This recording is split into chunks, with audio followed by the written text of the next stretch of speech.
Então, o que nós vimos até agora pode ser resumido nessa tela, né?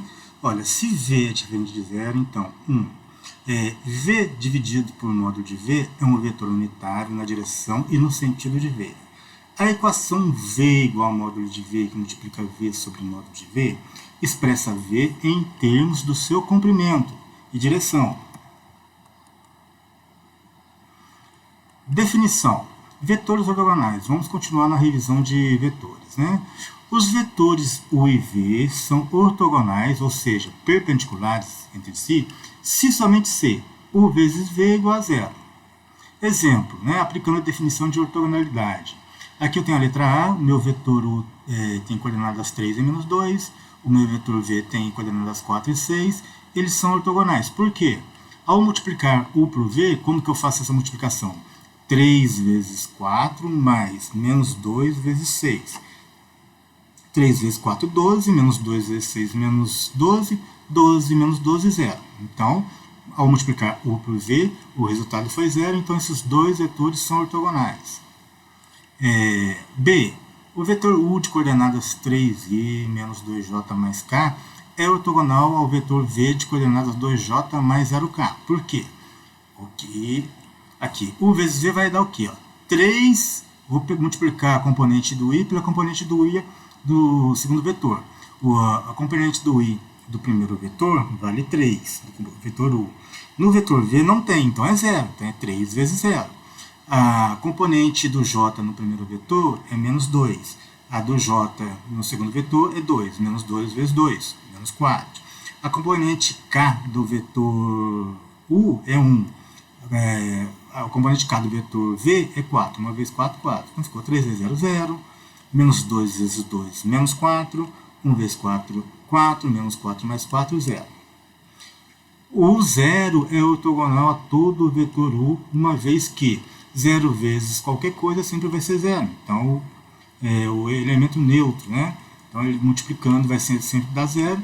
E quando eu multiplico um vetor por outro, e o resultado é 0, esses vetores são ortogonais. Derivadas direcionais no plano.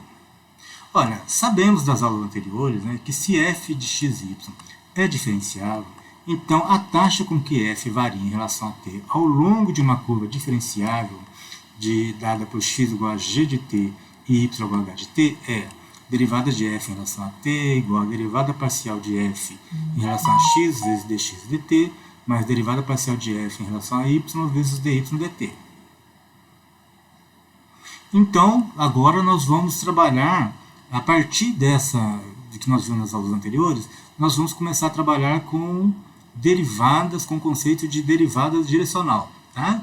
A derivada de f no ponto 0 de coordenada x0, y0, na direção do vetor 1 igual a u1i mais u2j é o número.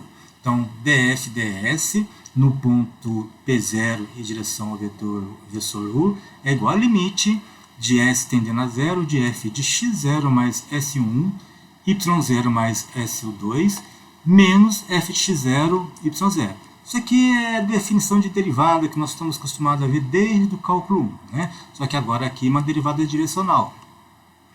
A derivada direcional é denotada também por duf P0, ou seja, a derivada de f em P0 na direção U. Interpretação da derivada direcional. Olha, a equação z igual a f de xy representa uma superfície S no espaço.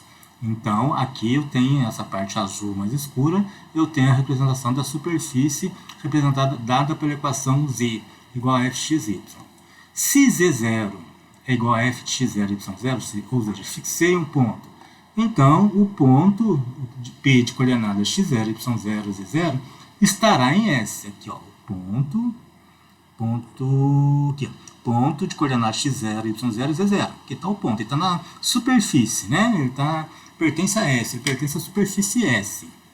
O plano vertical que passa por P e P0 e é paralelo a U, ao versor U, representa a interseção com S em uma curva C.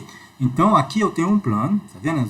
Esse azul mais claro, eu tenho um plano que passa por P0, e esse plano está cortando a minha superfície, ó, em C, que é tipo uma curva, é uma curva em C, a curva C, que eu dei o nome de C. A taxa de variação de F na direção de U é o coeficiente angular da tangente AC em P, a definição de derivada, né? Quando U é igual a I, a derivada direcional em P0 é a derivada parcial de F em relação a x, calculada em x0 e y0. Quando U é igual a J, a derivada direcional em P0 é a derivada parcial de F em relação a y, calculado em x0 e y0. Até aqui não há novidade em relação às aulas anteriores, né? Estamos calculando derivadas parciais. A novidade vem aqui. A derivada direcional generaliza as duas derivadas parciais. Então, aqui nós estamos trabalhando com derivadas parciais. A derivada direcional que nós vamos ver no próximo slide, ela vai generalizar as duas derivadas.